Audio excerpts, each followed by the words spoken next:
A giant whale? It was huge, General. You were swallowed by a giant whale. Yes, General. You look remarkably well for a man who was swallowed by a whale. I am blessed with a strong constitution, General.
And I assume you are now going...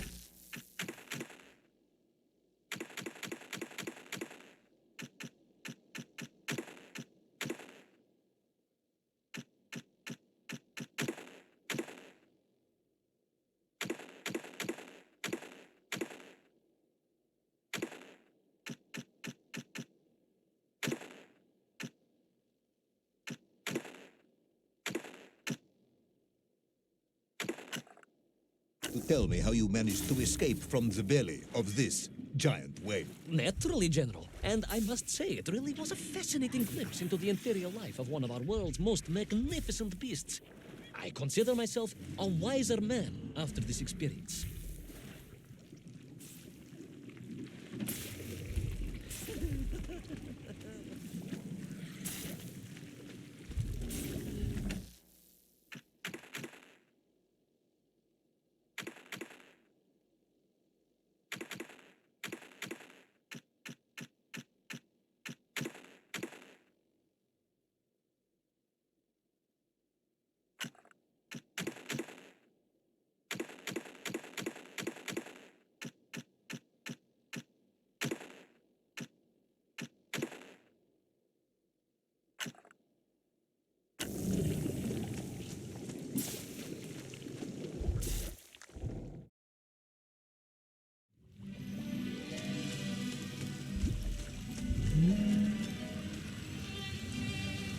It was an extraordinary place, General.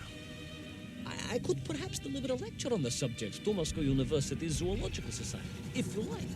I only want to help. The Moscow University Zoological Society has, I suspect, better things to do than listen to the ramblings of a man who claims he was swallowed by a whale.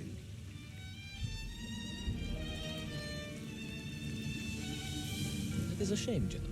People can be so closed-minded. I, on the other hand, have little choice but to hear you out. For your own sake, Ivan Ivanovich, I must urge you to be brief. Absolutely, General. I will tell you directly of my miraculous escape from the belly of the whale. You simply won't believe what happened next. That is becoming a dangerously overused phrase, comrade.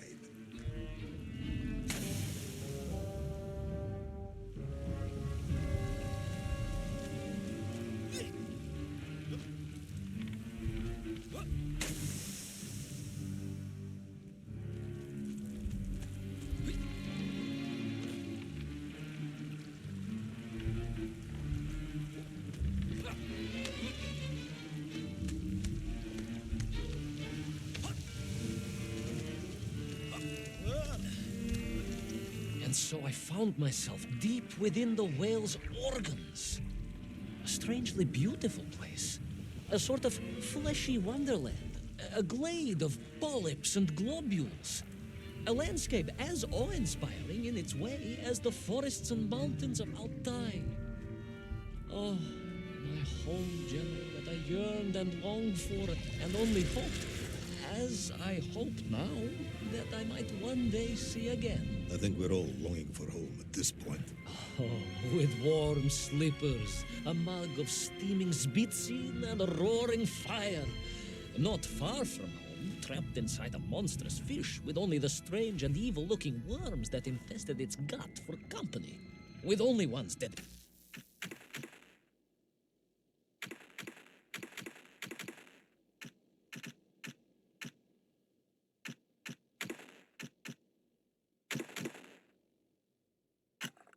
to one's country and mission to keep one from falling into despair. But no, General, I could not.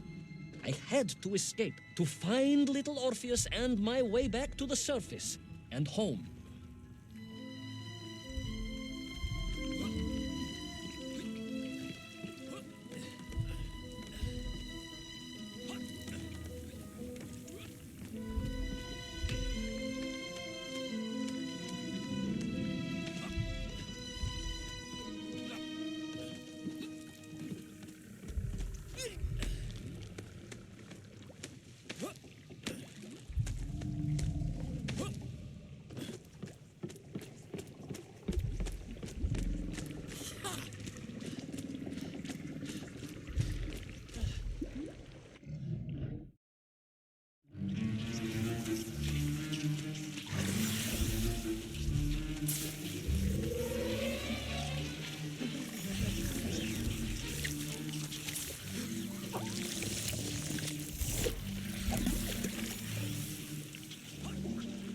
Worms, you say, living inside the whale.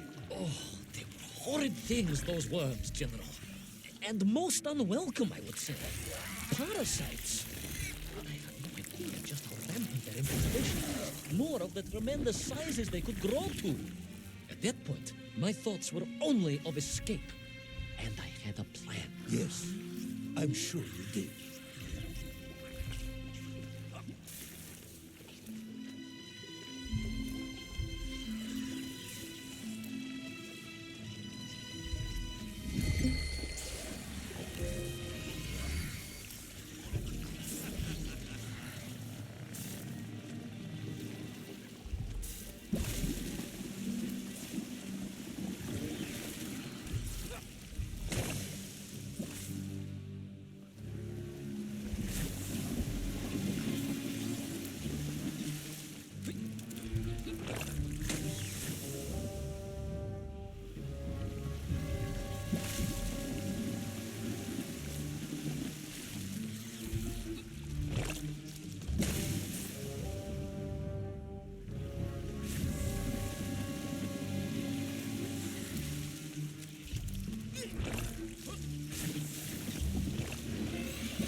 Jornivirayadne whale sick.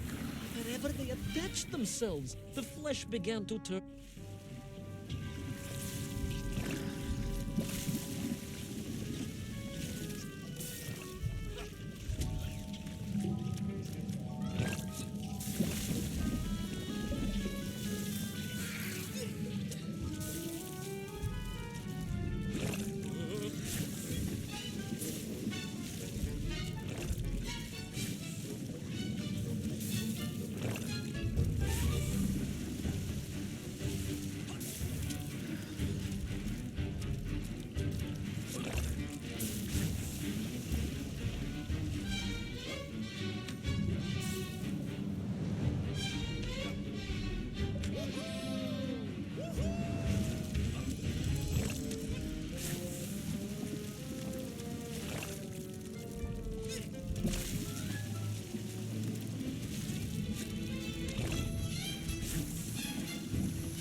In my mind, it was a simple plan, General.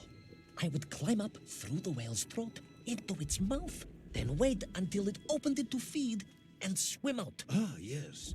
Brilliant, Ivan Ivanovich. Only one or two minor flaws with it. For example, did it not occur to you that the whale will likely be deep underwater when it...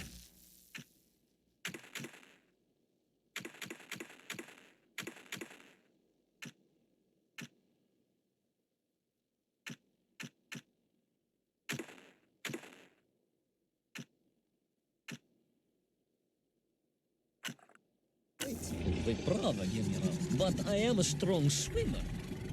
As a child, my parents would take us to holiday near Irkutsk, where we took constitutionals in the waters of Lake Baikal.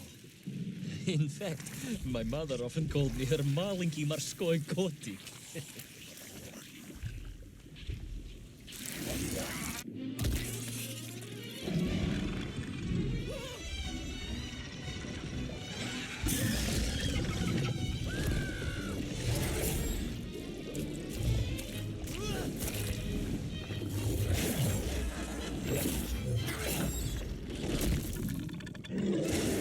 A giant worm for a giant whale, huh? At the risk of repeating myself, it was huge, General. The Moscow University Zoological Society may be interested after all.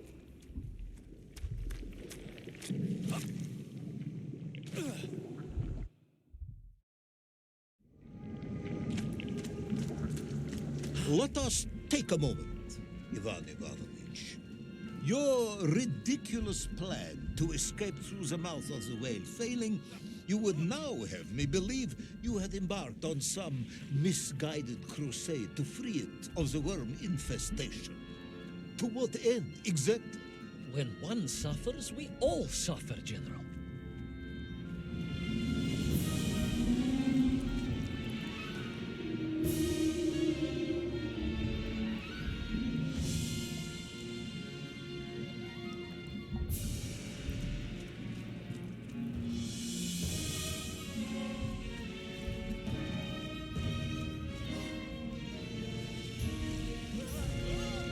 Your ideological commitment is admirable, comrade, but... I concluded that if I could find the root of the infestation and neutralize it, the whale could mount a spirited counterattack against the worms.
And then, victorious, the whale would surface to expel the remaining poisonous muck and slime from its body.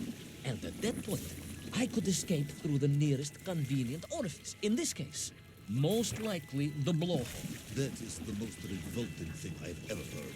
General, we are Russians. We have withstood the sheer force of nature and history and emerged triumphant.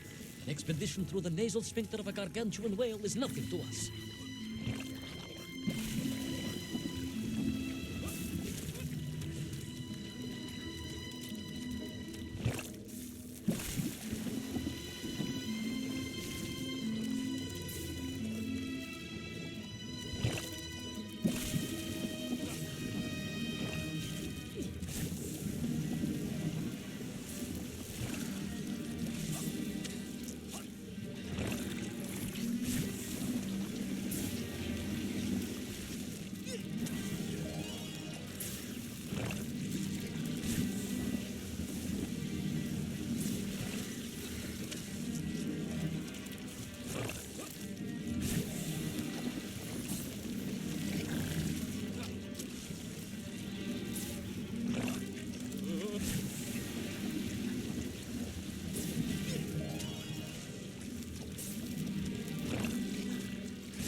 And then, victorious, the whale would surface to expel the remaining poisonous muck and slime from its body. And at that point, I could escape through the nearest convenient orifice. In this case, most likely the blowhole. That is the most revolting thing I've ever heard. General, we are Russians. We have withstood. And then, victorious, the whale would surface to expel the remaining poisonous muck and slime from its body. And at that point,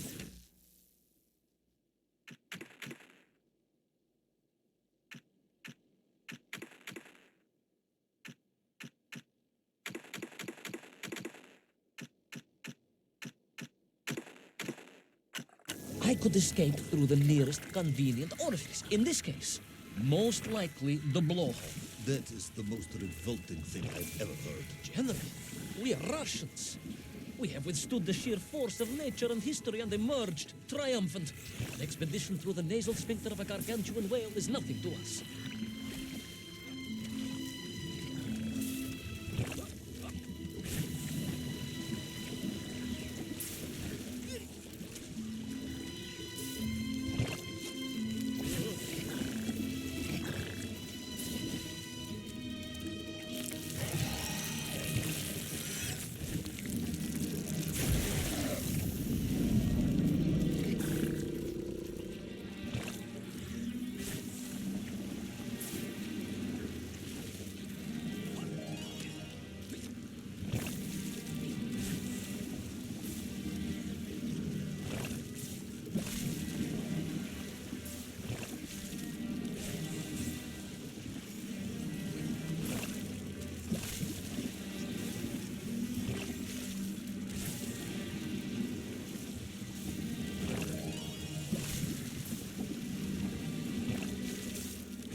And then, victorious, the whale would surface to expel the remaining poisonous muck and slime from its body.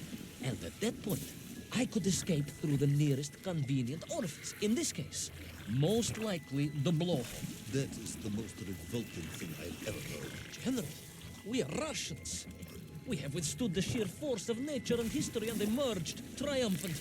An expedition through the nasal sphincter of a gargantuan whale is nothing to us.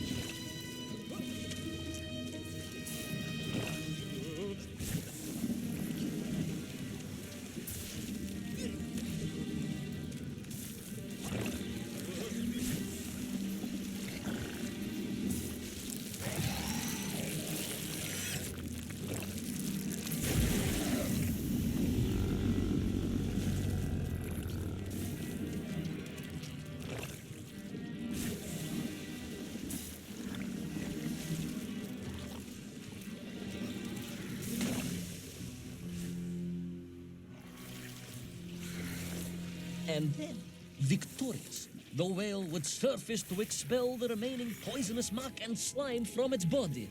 And at that point, I could escape through the nearest convenient orifice. In this case, most likely the blowhole. That is the most revolting thing I've ever heard. General, we are Russians.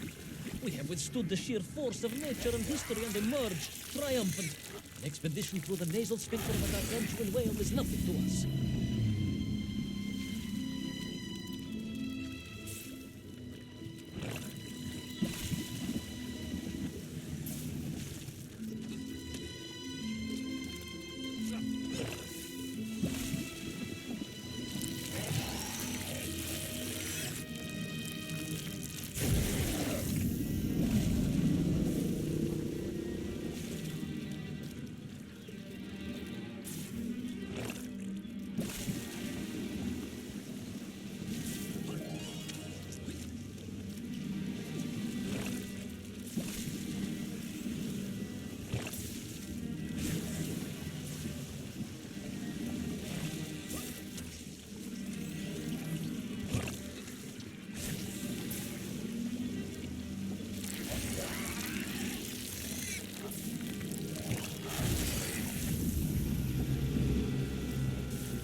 I suppose you would have me believe that the whale was grateful to you. Well, General, that would be presumptuous. I doubt it was even aware of my presence. But I had more immediate problems. For if the whale might have been relieved by my actions, the worms were enraged. Worms do... Furious. Worms... Incandescent. do not feel... Violently indignant. emotions... Demented, General. Deranged. Enough!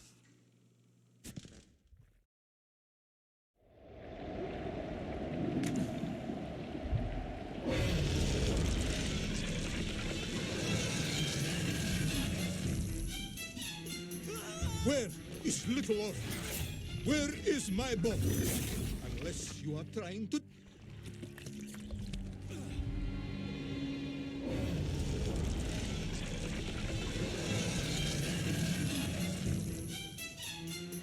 Where is Little Orphan? Where is my bomb? Unless you are trying to dull me, the whale swallowed that as well. No, it did not, General. That would be absurd. No, Ivan Ivanovich, you are absurd. Your story is absurd. This whole ridiculous fairy tale is absurd.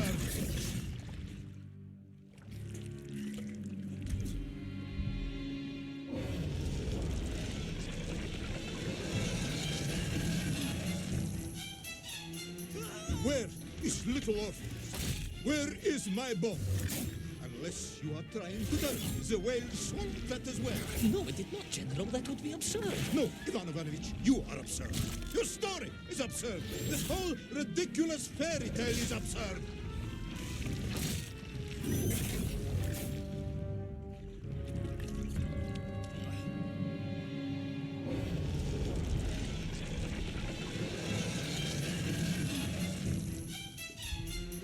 Where is little Orpheus? Where is my bomb? Unless you are trying to tell me the whale swallowed that as well. No, it did not, General. That would be absurd. No, Ivan Ivanovich, you are absurd. Your story is absurd. This whole ridiculous fairy tale is absurd.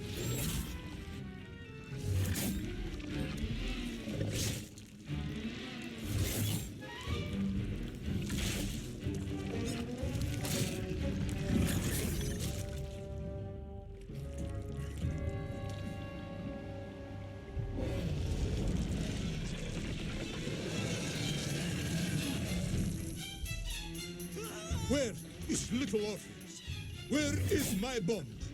Unless you are trying to tell me the whale swallowed that as well. No, it did not, General. That would be absurd. No, Ivan Ivanovich, you are absurd. Your story is absurd. This whole ridiculous fairy tale is absurd.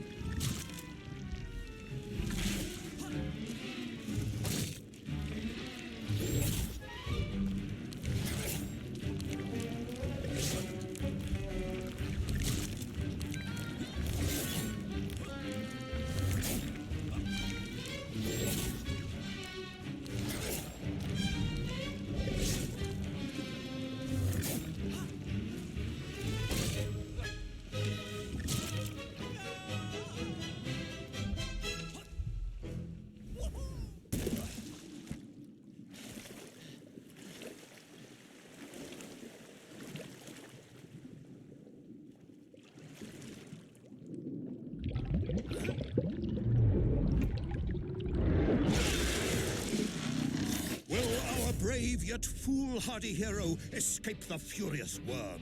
Will he be doomed to spend his days trapped in the innards of a bad-tempered cetacean? Where is the whale swimming to in such a rush, and what will it do when it gets there? Is the general about to lose his temper and order the cosmonaut shot? All of these questions and more must surely be answered in the next exciting episode of Little Orpheus!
Flew from the whale's blowhole like a supersonic jet, and below me the ocean became a sheltered bay studded with white shapes.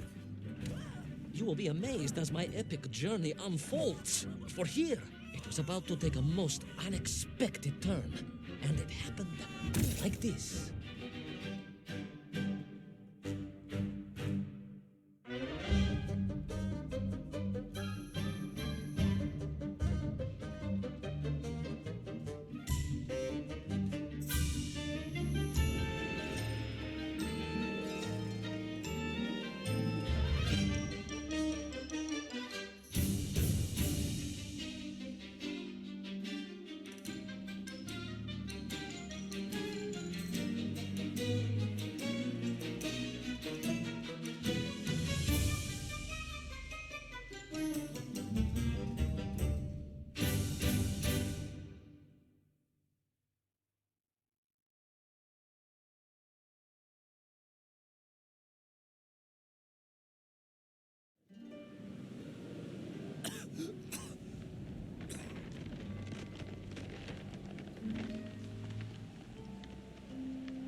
Was a beautiful but deadly wasteland.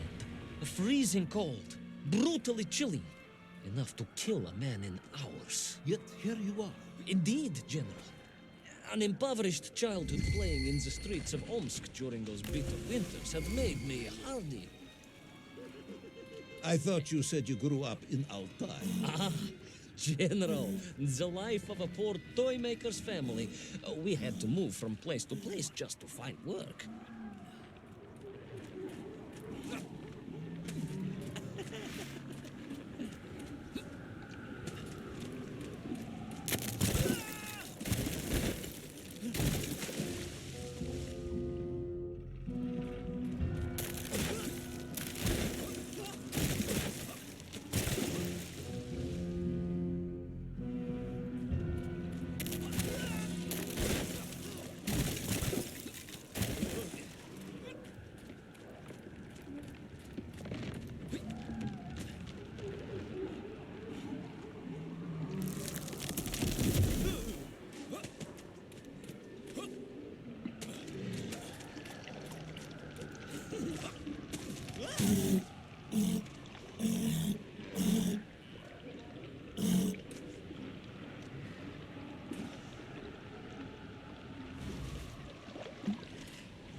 Sanikov land, eh?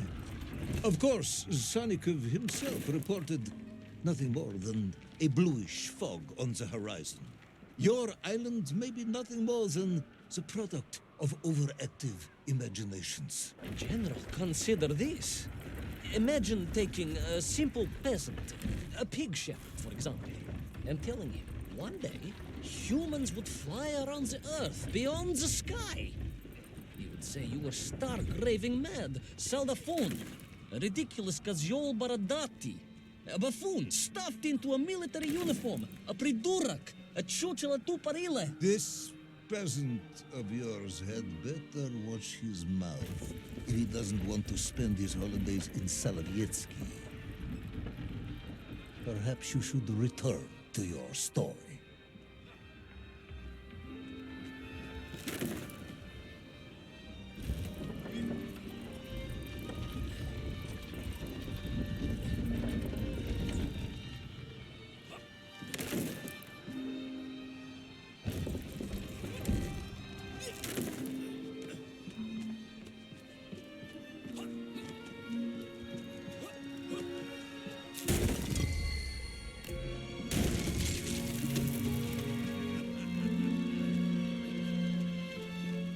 There in the cliff, I could not believe it. A hairy elephant, trapped and frozen in the ice. A mammoth? No, General, a hairy elephant. Who would think such a thing could be?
I trudged onwards through the blizzard, one foot grimly in front of the other, blinded by the snow, my nose becoming quite blue. My thoughts of home crushed under the weight of the plummeting temperature. I am bored, Ivan Ivanovich, and sick to my teeth of listening to this rubbish. Let us speak plainly now. You will tell me where my bomb is, or I will have you shot. I am just getting to that, General. Shot! Comrade Primal! Shot with real bullets, fired from a real gun, not some ludicrous Bultavia about lost cities and dinosaurs and mink and mammoths. It was a hairy elephant. No! I will not tolerate any more! Where is the bomb, Ivan Ivanovich? Where is little Orpheus? It was right there. It was there. At least I realized it must be. Where? There? On Sanikov land? Yes, General. Because as the storm began to clear, I realized with a strange excitement and trepidation that I was not alone on Sanikov land.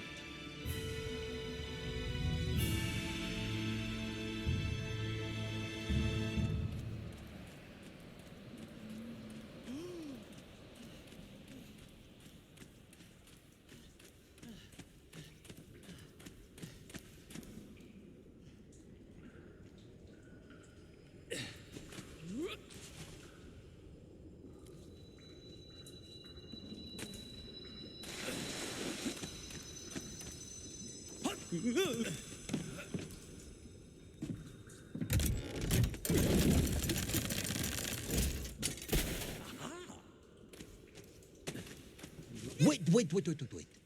Go back. You say these lifeboats came from Zarya? A Russian ship? Zarya returned home, but not with all of her crew. And here were the missing lifeboats, trapped in the ice for all of these years. And it could only mean one thing. That you are continuing to hang lapsha on my ears.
Baron Edward von Toll.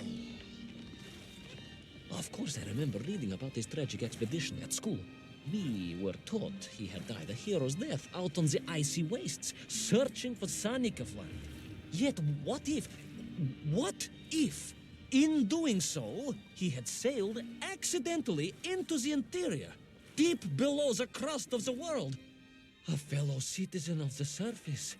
I had to try and find him.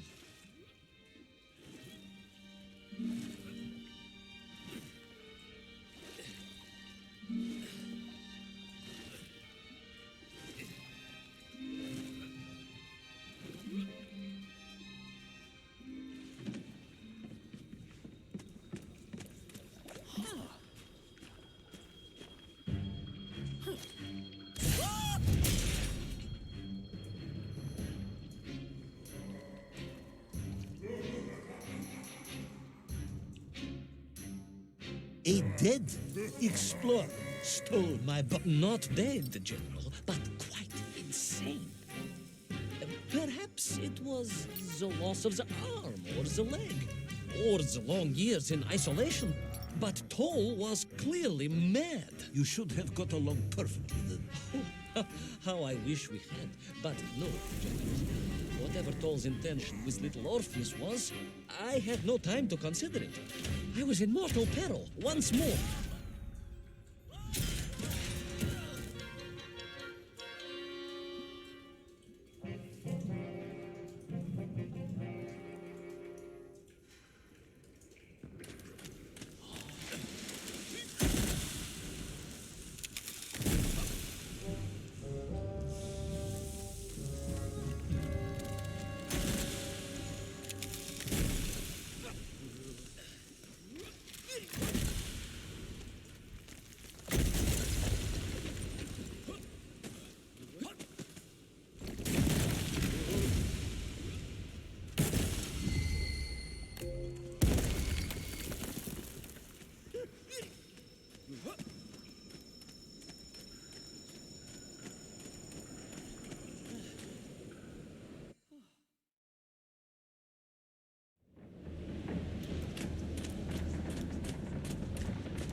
So, you believe that Toll had somehow enslaved the Menkiv and bent them to his will? I do, General. It was obvious. Why else would they serve him? And how else could they be so different from their freed comrades? These odd helmets they wore, it was the science of our times. No doubt about it. Although fused with some strange crystal technology I could not recognize. To be honest with you, it didn't seem appropriate to stop and ask them.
This Tom, you say he was an explorer? Yes, General, he was. He vanished some 60 years ago. I remember the story well. And you say he stole little orphan? To get home, General, to get home. I think he must have thought he could use the atomic bomb to blast his way back to the surface.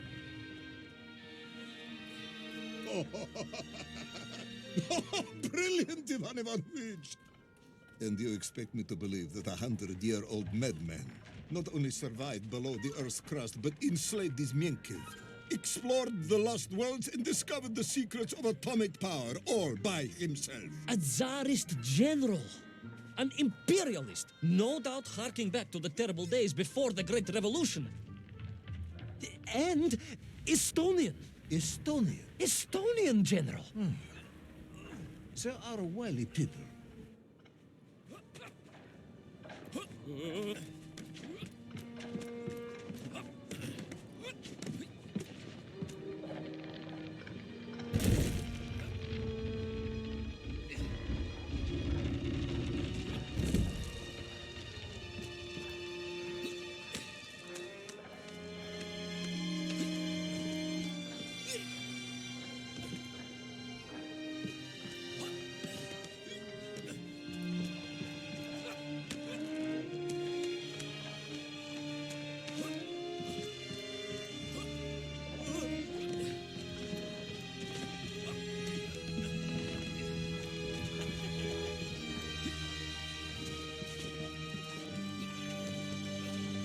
The slave mines stretched away into the distance, and I sometimes wondered if I would ever find my way out. But I never gave up, General. Of course you didn't. You are a hero, Ivan Ivanovich. No, General, no, I am no hero. I am a simple toymaker's son from Tomsk. Omsk. General? Omsk. You said Tomsk. I said Omsk. You said Tomsk. General, I think I am well aware of the city of my birth. Perhaps all the moving around as a child confused you.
On we flew across the deserted, frozen plateau.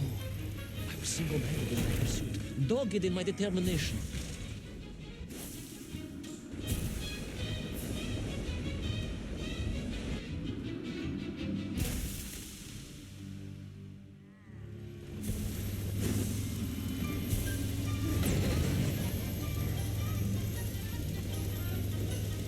On we flew across the deserted, frozen plateau.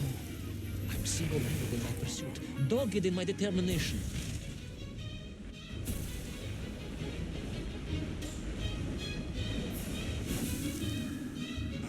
I would take back little Orpheus and prevent Toll from detonating the bomb. Ah, you are as humble as ever, Tavares. Well, General, you are a great military leader, a great strategist, whereas I am simply the humble son of a watch toy maker, and driven by patriotic fever with no regard for my own safety. I rushed blindly on. Well, General, you are a great military leader, a great strategist, whereas I am simply the humble son of a watch toy maker, and driven by patriotic fever with no regard for my own safety. I rushed blindly on.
Will our courageous yet unfortunate hero drown in the depths of an inhospitable frozen sea?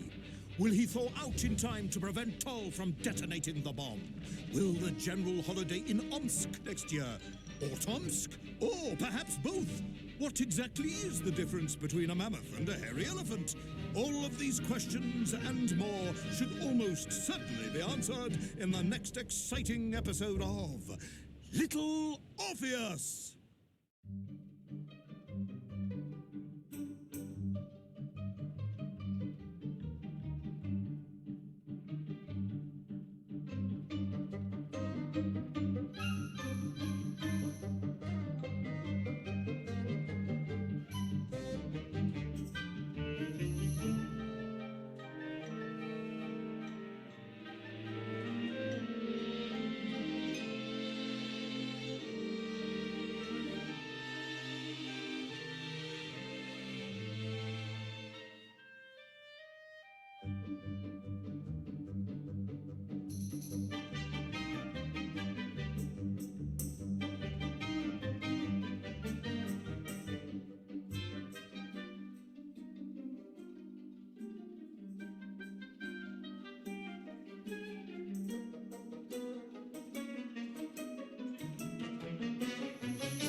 I thought I was doomed, but a miraculous thing happened, General.